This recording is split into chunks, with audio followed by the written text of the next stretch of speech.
ആളുകളിൽ നിന്ന് ഉണ്ടായിത്തീർന്ന അബദ്ധങ്ങൾ, അപക്വമായ വാക്കുകളും ശൈലികളും മാപ്പ് ചെയ്തു കൊടുക്കുക.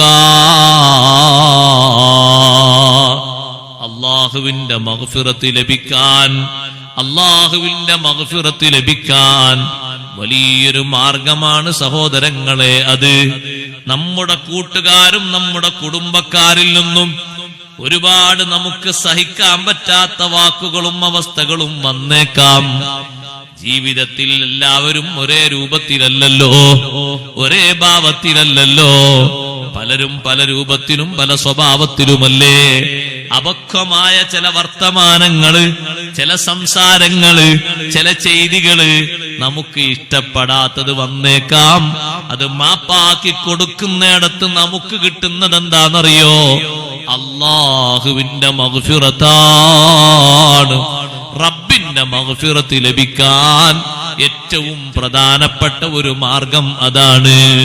അതുകൊണ്ടല്ലേ ലോകത്തിന്റെ നേതാവ് മുഹമ്മദുർ റസൂലുള്ളാഹി സ്വല്ലല്ലാഹു അലൈഹി വസല്ലം തങ്ങൾ തെരഞ്ഞെടുത്ത ഏറ്റവും നല്ല വഴിയും അത് തന്നെയല്ലേ? കൂക്കി വിളിച്ച് അനാവശ്യങ്ങൾ പറഞ്ഞ് കല്ലെറിഞ്ഞ് ഒന്നും സ്വീകരിക്കാതെ ത്വായിഫിന്റെ തെരുവീതിയിൽ വെച്ച് നബി സല്ലല്ലാഹു അലൈഹി വസല്ലം തങ്ങളെ സ്വന്തം കുടുംബക്കാര് തന്നെ വേട്ടയാടിയപ്പോ മുത്തുനബി സല്ലല്ലാഹു അലൈഹി വസല്ലം പ്രാർത്ഥിച്ചത് അല്ലാഹുമ്മ ഗ്ഫിർ ലിഖൗമി, അല്ലാഹുമ്മ ഹ്ദി ലിഖൗമി ഫഇന്നഹും ലാ യഅലമൂൻ. എന്റെ ഖൗമിന് നീ മാപ്പ് കൊടുക്കണേ അല്ലാ, പുറത്തു കൊടുക്കണേ അല്ലാ. വിവരമില്ലാത്തവരാണല്ലോ, അവർക്ക് അറിവെത്തുമ്പോ വിവേകമെത്തുമ്പോ കാര്യം മനസ്സിലാക്കി അവര് നിന്റെ മാർഗത്തിലേക്ക് വന്നുകൊള്ളും.